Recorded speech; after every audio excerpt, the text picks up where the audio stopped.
My name is Alex Spears, and I am the owner of Through the Decades Sports Cards and Gaming. We had a very limited budget for advertising, so we actually used a lot of guerrilla marketing.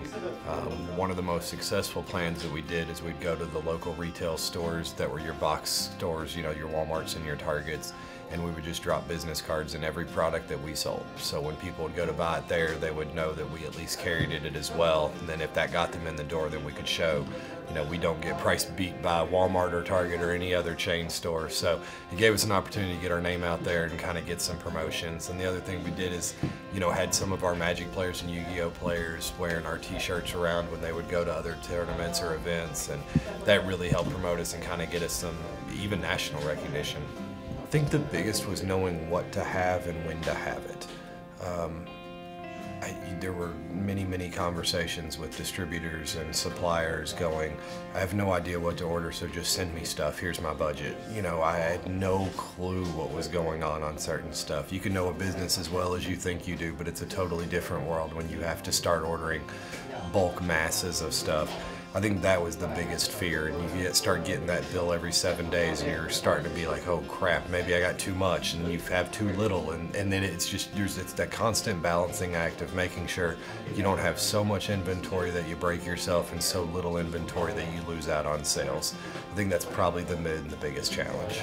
Pretty much what you said, make sure you have a new inventory, make sure you keep it well stocked, make sure you have what everybody's looking for, and I think the most important thing that we kind of built this on is really flat out stealing from Walmart is sell more product but keep it cheaper, so I think the key is we start them off with the right price and then we keep them with customer service. It's important to me that I know everybody by name. It's important that I remember what they look for, what they like, little things, where they work, what they have in their family, questions about those types of things are just as important. I kind of laugh around about with my friends, but I almost feel like a bartender sometimes without the alcohol.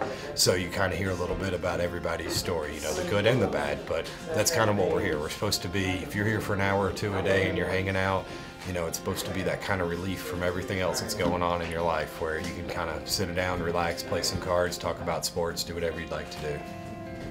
The tournaments are a little different. They're a little tougher actually because, everybody's going to play what's convenient, close proximity. Price doesn't necessarily make as much of a difference, but I think it kind of goes into the first question of just making sure that you have great inventory. So if they do want to come and play in a tournament and they're short 3 or 4 cards of their deck, we should be their one-stop shop. They should be able to find everything they're looking for in our inventory, no waiting, no hassle. Plus we do discounts across, 20 to 25% off of anywhere else, even on the internet. So we really just don't get beat. So that allows people and kind of keeps our tournaments going well because of the fact that, if you're going to buy your stuff here, you might as well sit and play here as well. I think it's just continuing down the same path. I think every day we have somebody new come in, or every week you'll have several new different people from either sports cards or the gaming aspect. And I think it's important that